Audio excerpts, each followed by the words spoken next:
Good All right. morning. This is the Unapologetically Unstoppable Women's Podcast, and we are so excited today to be here with, of course, your hosts, Angie and Lori. And we have a special guest today, Shoshana Richek. And I met her probably 4 or 5 years ago through our Cabby connection, um, and have just stayed in touch over the years. And I want to tell you, she is going to talk to us about how healthy habits and high returns equal mucho success. So, welcome, Shoshana. Thank you, Ann and Angie and Lori. It's really fun to be here today. You're a great group of women, and I feel right at home. So thank you. And to all the listeners out there, thank you for showing up and listening to us. We're going to share some information with you today about a little bit about my story, how healthy habits, high returns became so valuable for me, and a couple of tips along the way. So throughout the talk, I'll be throwing some tips out for you to really take good care of yourself and make the best out of everything that you have right now. A little bit about my story. It goes back to 8 years old, and I started binge eating. It was something because of probably loneliness and sadness and some feelings that I didn't know I had. But sadly, it took me into my 50s to clear it. Now, being a binge eater it's kind of like alcoholism in a way because it's very controlling. So, my thing was sugar. I had to have sugar. If I was going to a party, I was thinking in advance about what kind of food would they have at the party? Would there be enough for me? Would it be sugar? Could I get enough? And I would get to the party and I would go to the food table and I would get my sugar in advance to make sure I got my sugar. And that's how my mind worked. And if I was out with people, it was about the sugar. I could have cared less about everything else. I ate the other things. I did my swimming, I did my walking, I did my bicycling because I wanted to appear normal. And the sad part about all of this is that anybody with any kind of an issue like this, and I say it's like alcoholism because food's always there and you have to eat. So you have to somehow learn to make these choices. But if you've already been plagued with this coping mechanism of going to either too much food, overeating, not feeling your fullness, I did that too. I even played a little bit with the throwing up. I thought that scared me. Anorexia was never my thing because food was. So that was interesting. I actually went to Weight Watchers at 11 years old. And I went with my neighbors, the wife, the mother, whatever. So my mom's friend, Genevieve. We went to Weight Watchers, and I still don't use a lot of mayonnaise from Weight Watchers. I learned a lot from Weight Watchers, but it didn't cure me because I was a binge eater and I hadn't understood how do I get to those inner emotions.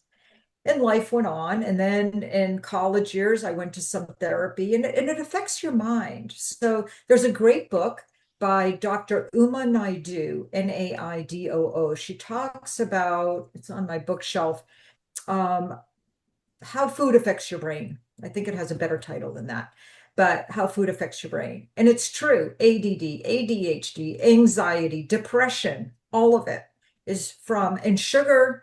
Now that I am a functional nutritionist, and maybe I'll tell you a little more about sugar later, but sugar is really one of the worst things because your body can't just digest sugar, table sugar, okay? Honey, maple syrup, these kinds of other things are okay, but processed white sugar, our body doesn't naturally digest it. It actually has to pull minerals from your bones. Um, Interesting. yeah, it has to pull minerals from your bones to help break it. I don't remember the details. And that's, one of the things about me is that most of my work is intuitive. I learn what I need to learn, but then I assimilate it internally. So when I work with people, I am paying attention to so much more than what they tell me. And so that's just a little side note. So if I don't have all the memory stuff, testing was never my thing. I know what I know, and I know how to help people cure themselves. And I think that's the most important thing. So I'm going to stay on that one. But yeah, sugar's a really bad one. And it just has, not to mention what it does to the glucose in your body and the effect. I think we've all by now heard that dementia and Alzheimer's is like a type 3 diabetes. So that's the new understanding. And it all has to do with the blood sugar and the cortisol and all of the hormones that are happening. And table sugar is just really one of the very worst things. And I think it's how it affected, and I know I got side railed, but it's okay. I think it's how it affected my bone health.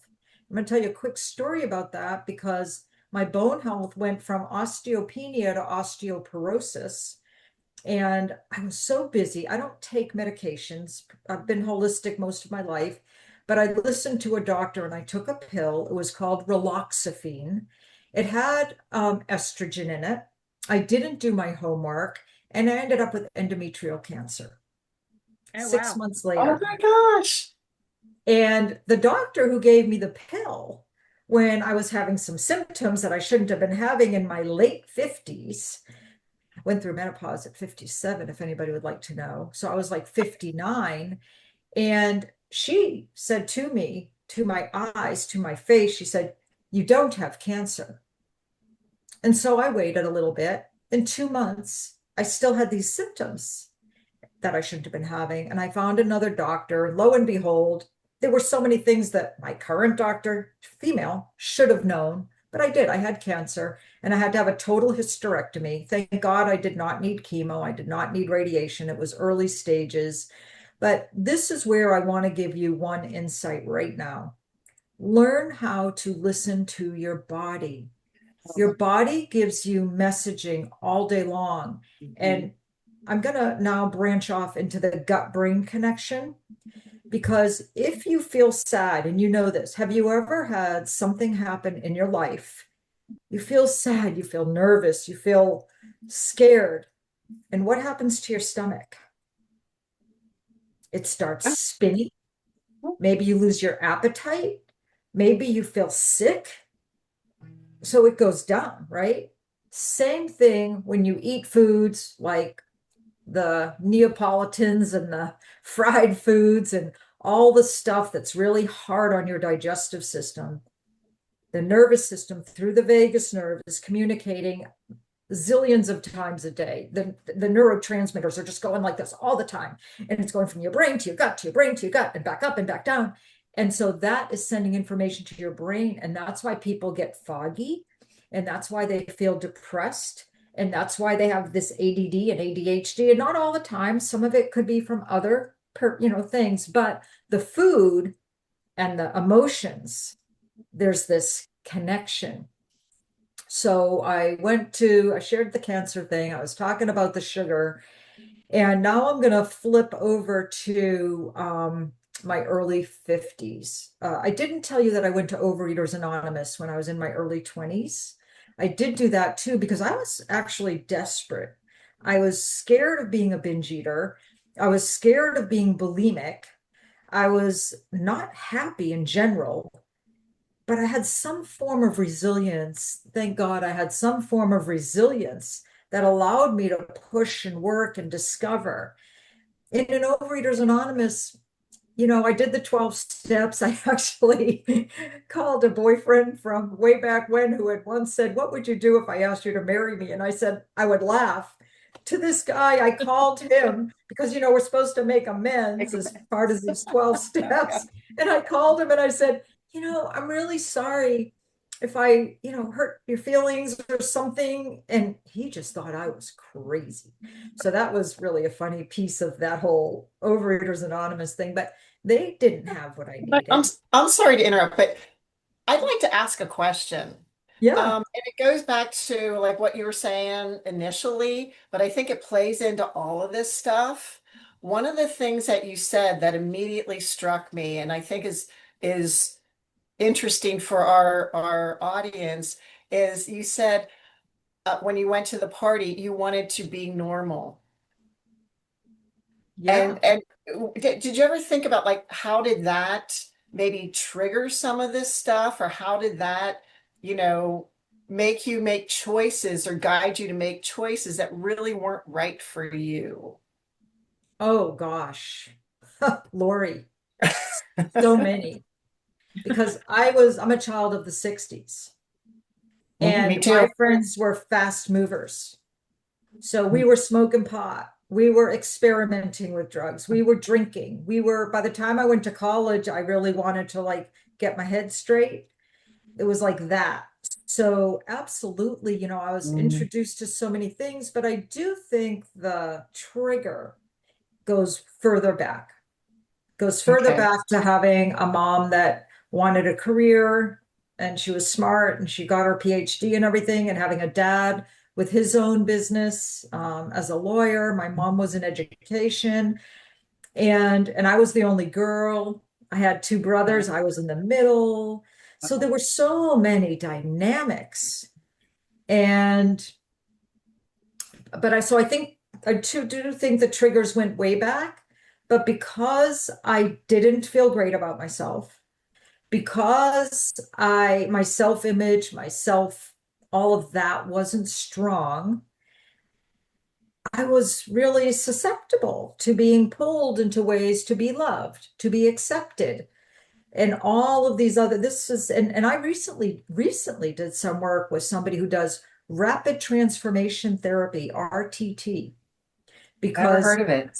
yeah, look it up. It's really fantastic. And it's a one session kind of a thing. You could do more, but in all these years, I don't stop learning in general, and I don't stop learning about myself. So I wanted to, at this point in my career with my third business, where how do I say this? The platform is very different today, building businesses. And I wanted to make sure there was nothing holding me back, that I have no excuses. My children are grown. I'm happy. I have no problems, really. Would would you that thing that, yeah. would you say you're unapologetic? The Way to go, Lori. unapologetic piece, let's talk about that for a second. That starts at 50, right? And I don't know what I'm allowed to say on this podcast, so I will, whatever the word is, beware of my words. But 50s is that time where you say F it to Mhm. so many things. And if that's in the 50s, I already know what it's like to be in the 60s.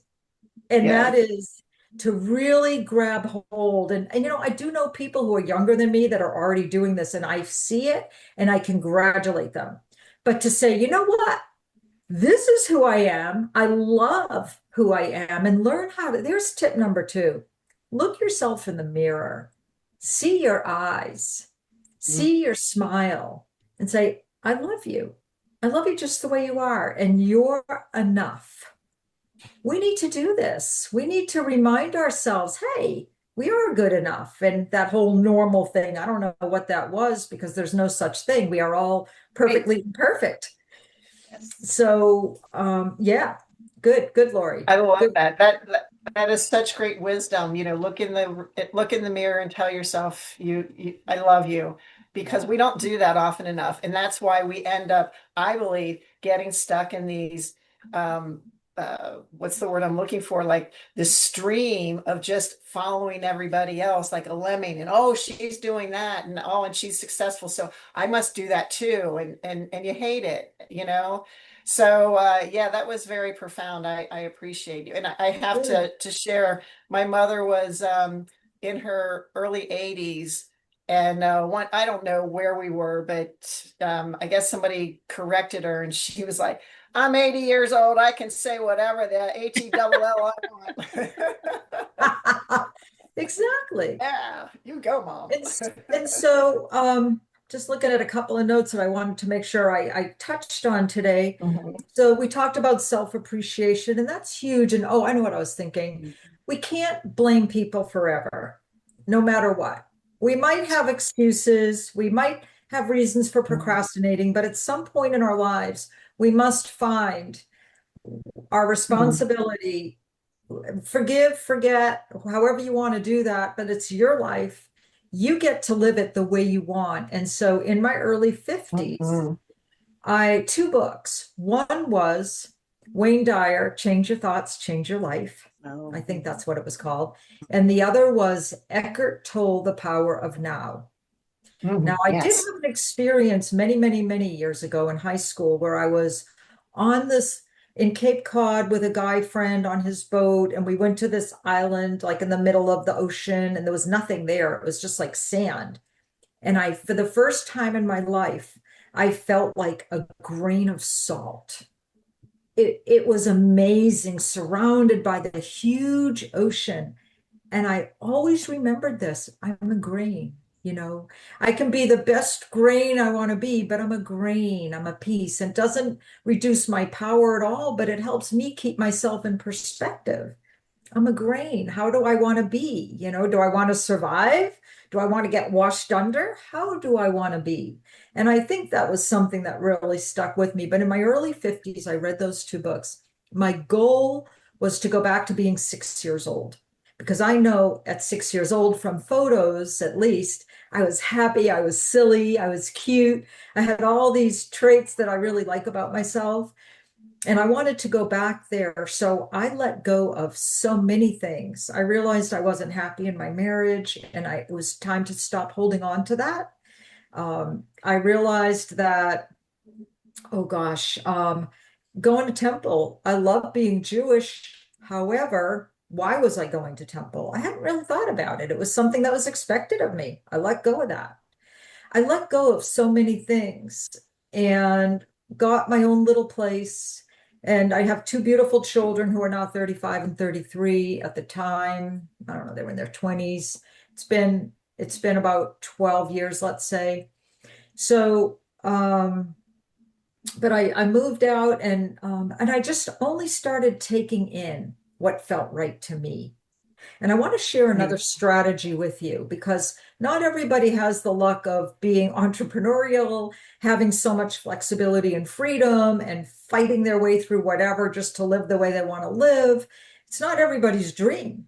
But I did learn one strategy when I worked for one person who didn't have a nice way of talking to me. And I find it very valuable is I created a silver platter on my hand. And every time, and it was imaginary. So I'm very visual and you can see I'm kind of out there, but I created this platter. And every time he spoke to me, the words went onto the platter. And I got to decide if I wanted to take them in, if they were going to support me, or if I should throw them out the window, which was behind me.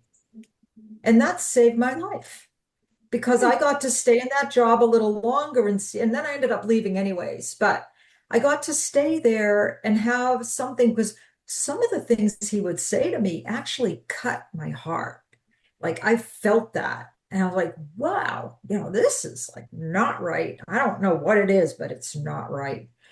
So these were the times of my life where I was just sort of really learning, who am I? Where do I come from? My natural self, who is she? And how do I want to develop her? So this was kind of cool. And I ended up at a conference, no plan, just it was a Yes conference. It was on Daniel Island, South Carolina and Charleston. And I just went to it because people I knew were going. It's turned out the woman speaking, her name was Deborah Battersby. She's still around. She wrote a book called The Freedom Point, and she's wonderful. And she took us through an exercise. She taught us that there are no negative emotions. They all serve us. Whether we're sad, whether we're lonely, whatever that is, it serves us in a way. It can protect us. Whether we're scared, whether we feel anxious, it all protects us from something. But if it's not serving us now, we can let it go. And she took us through a meditation, showed us how to let it go, and helped us bring in an emotion that we wanted. So I did this and I went home and I was really inspired and I found more emotions and I wanted to replace them. And I did. And I never binged ate again. And I Can you lost remind us, how 14 old were you pounds. when that happened? I was 52. Okay. That was 13 years ago. So when I decided to switch my life around again, after that cancer was during COVID, I was in the kitchen and closet business. Materials were harder to find. It was expensive. I was running in and out of people's homes. I didn't have fear of COVID, but my energy was low because all my hormones were disrupted. And I just said, this isn't good for me anymore. So I stopped. And I actually like change. Some people don't like change. I really do like change. Some of it can be really hard. Yeah. Some of it can be really hard. It can be sad. It can be challenging, but I do like changing. Mhm. My husband, now, my second husband died of something 4 months after we married. And 6 months later, I found my second husband. I didn't know he would be that, but he was a great friend for many years, and we decided to get married. And it's funny because when I say I like change, I'm kind of always energetic. And somebody said to him recently at an event we were at, he's like, "How do you deal with this?" And he's like, "Oh, she's like a butterfly. I just wait for her to land." Okay, I've only met Kenny once, but I can totally picture him saying that. Because he's so calm, he's just like so calm. He's a retired Marine. And anyway, So let's 50, jump into, I know because we're going to start running short on time. yeah. Let's jump into those. You've given us some really good points. I Age want to doesn't matter. I Like, want to tell, just yeah, get there, but get into the healthy habits, high the returns. healthy habits. So I got certified in functional nutrition. I also previously got certified in subconscious work because that really mattered to me, both for myself. And then I realized, oh my God, I've been binge free for, at that point, 11 years. I said, I've got something here. I can help people. There are people struggling with all the emotional and the mental stuff. I can help them because I understand how all the systems in the body work. I understand how to make that change from a deep behavioral level. So I have kind of this new title called a behavior-based wellness counselor. And I really like that. It's very suitable for me. And so what I always teach people to do is listen. And I know we said this once earlier in the podcast, but let's do it again. Listen to your body. When you think you're hungry, first of all, most people are typically thirsty for water when they think they're hungry. They're mostly dehydrated. However, sometimes we really are hungry. Now, take it a step further and say, what's going to help me? What's going to really support me here? How do I want to feel? Because if we're honest with ourselves, in my case, all that sugar gave me a foggy mind. It was actually it was a coping mechanism to stop, slow down, and take a rest. I didn't know how to take a rest. Now I know how to just stop, go sit on the back deck, go take a little walk, go pick up sticks in the yard, go do something, dance in the living room. Whatever I want to do, call a friend. I have a list of things and I teach people, make a list so that when you're not sure what you really need or want to do, look at your list. See if something else pops out at you other than procrastinating in the kitchen. And the truth is, I still have a hard time saying no to certain foods and stopping myself. I won't make myself sick over them, but I might eat a little bit too much of it because it is a trigger. I mean, it's like an alcoholic. I really believe that once you get that taste, it's kind of hard. But I've learned how to stop it even. And so now there's a term out there, it's called food freedom. And at that point, you learn how to say, you know what? I'm gonna have pizza tonight. And first of all, I'm gluten free. So if it's not gluten free, it's like, I'm going to feel bad. I'm going to have a stomach ache. Like, Todd, I know it. I'm not going to feel good. It's going to make me really tired. I'm going to crash. But I wanted to taste pizza tonight. Okay, it's your choice. You get to choose. But Love that. understand, yeah, understand, like have the conversation with yourself. Don't avoid it. Don't ignore it. It's a real conversation. It's like, okay, show, you know, go for it. So there were chocolates given out at a lunch the other day. The first side of me said, leave it on the table. Don't touch the chocolates. I'm like, the other side said, ooh, what's in the box? And then I saw there was a square of a dark chocolate salted caramel. And it Oh, was about, oh God, a half, I don't know, a quarter-inch thick. And it was a big one. And I said, I'm going to have this. It's not good for me. It might make me sleepy. Sugar is not good for my bones. And I want it. I'm going to have it. But I didn't have to stay on it. And then I was happy to then have a high protein something again later. And I'd had high protein. And that's the other thing, friends everywhere. Start your day with protein no matter what. So this morning I was in a rush. What can I do? I always keep those Fage 2% yogurt cups. They're 100 calories, and I don't count calories, but calories do matter. So it's 100 calories, but it's, I don't know, 15 grams of protein. And then I like that Kashi peanut butter cereal sometimes, not a lot because I read the ingredients. I don't think it's great for me and it's not gluten free. However, I like it. So I put a serving in my oatmeal, and that was what I mean, I love oatmeal too, in my yogurt. And so calorie wise, 220, 320, for me, here's the thing. I have a very low, as energetic as I am, my resting heart rate is like 48, 50. I'm like low. So my ability to burn is not high. So I have to know calories a little bit. I can consume 12 to 1400 calories a day without gaining weight. I don't think about it often, but I do know this. And now because I listen to my body more, if I have a steak, let's say, and I am a meat eater, I do think that animal protein is important for most people if you can handle it.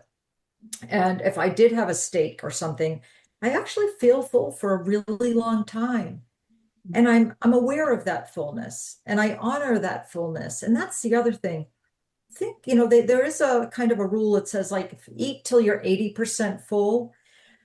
Binge eaters have a very hard time of doing that because we like to be way stuffed. We're sort of not aware of. I don't think I knew what real hunger and fullness was for many, many, many years.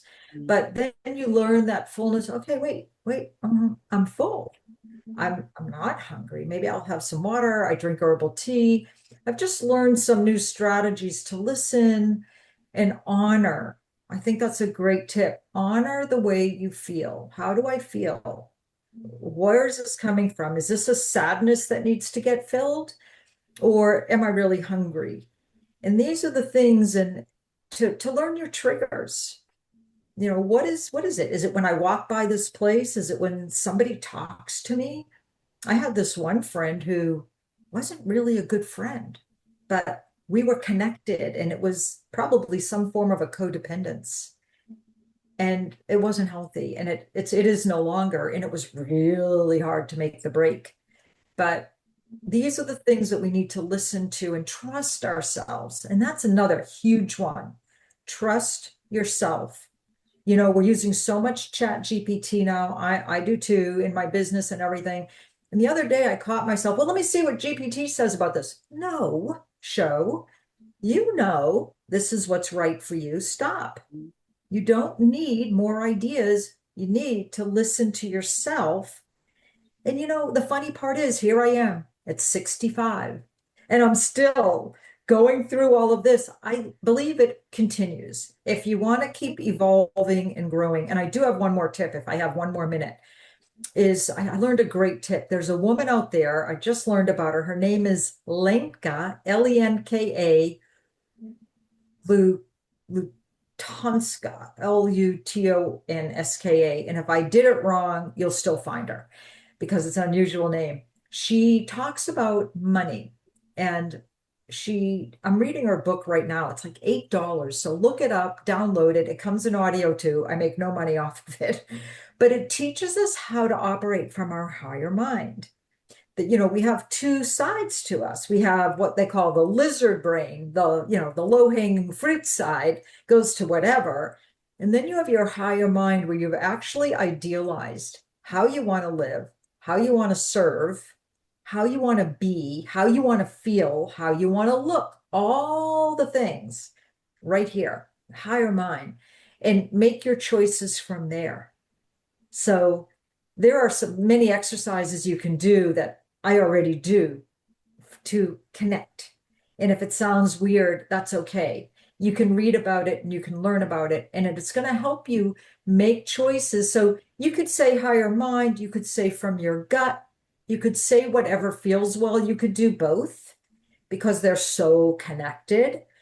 But this is really important. This helps us stay focused, whether it's business, personal, physical, fitness, health, whatever, family, relationships. These are the thoughts that help us stay true to ourselves. So that's so powerful. I love all of this. I feel like there's been so many takeaways. And Angie, you have been unusually quiet. So I'm going to ask you specifically, what's a takeaway you got from this today?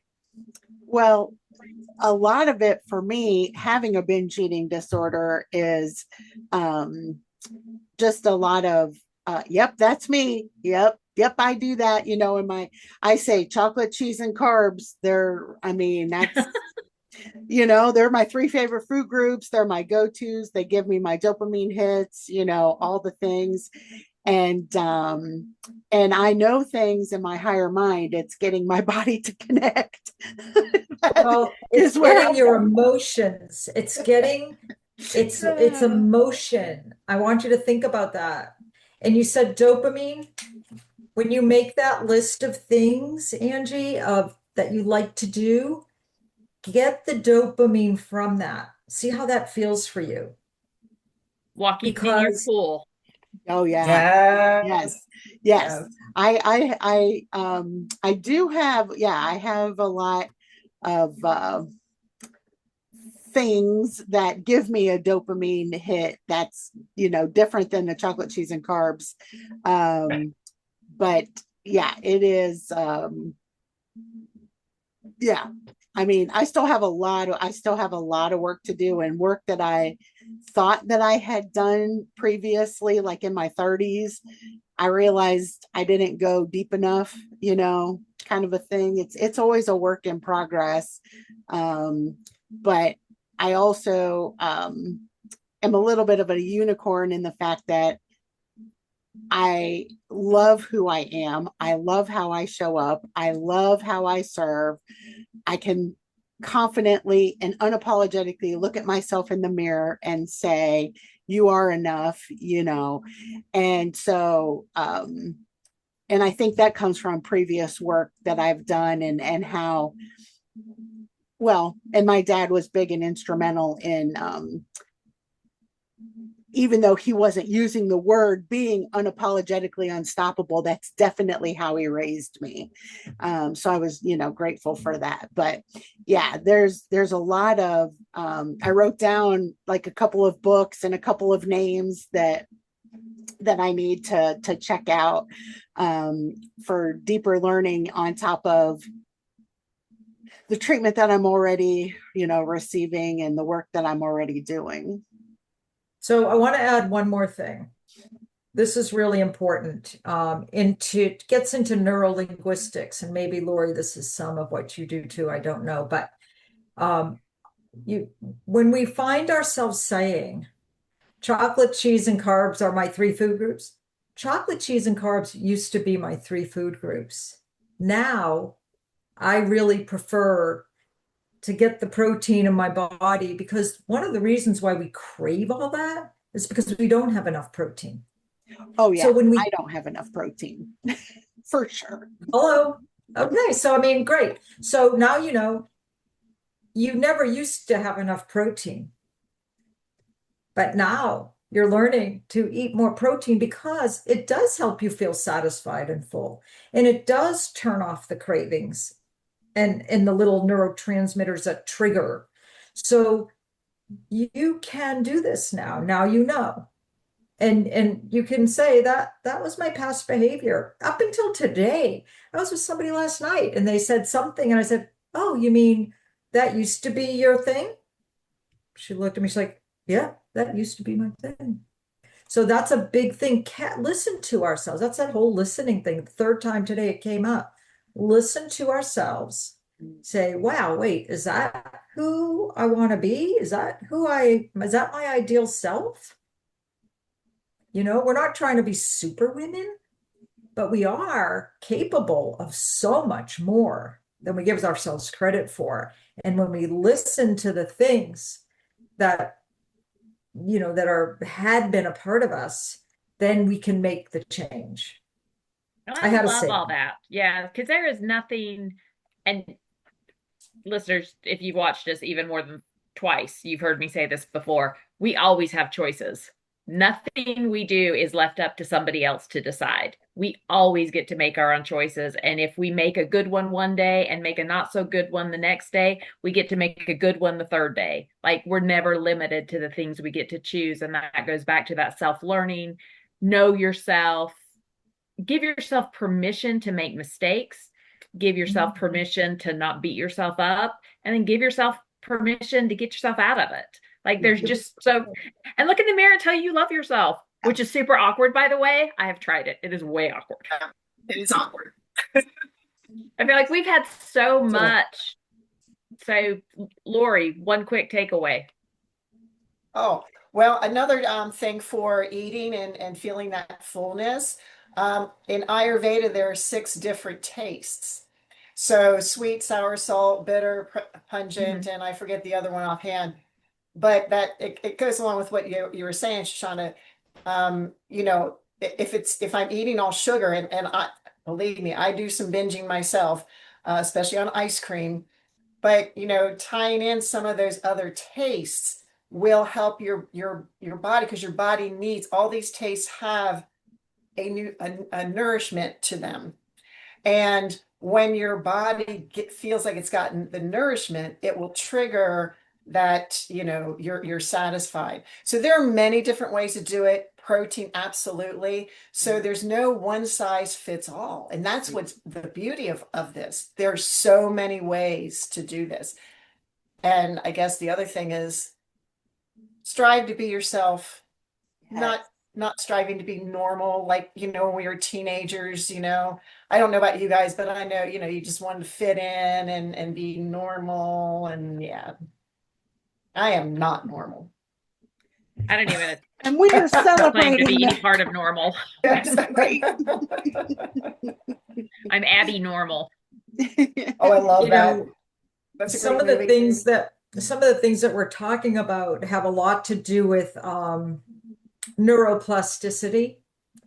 It's something I do a lot with. And so I suggest everybody out there look up neuroplasticity and also look up epigenetics.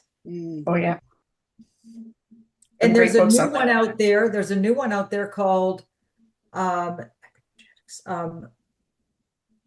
epinutrition. Oh, That's a new one. I feel like we have lots of awesome takeaways, and I am excited that you were able to be on the show today. The show. Sorry, I just think that's funny to say. It's all good. So, healthy habits, high return, Shoshana Richek. Check her out. We'll put all of her information in the show notes. And listeners, as always, if you have comments or questions, please reach out to us. We are happy to comment back or answer any questions that you may have. Or if you need more information from any one of us, definitely let us know. But we love you. Say in a mirror, you love you too. Yes. And we'll see you next week. Bye.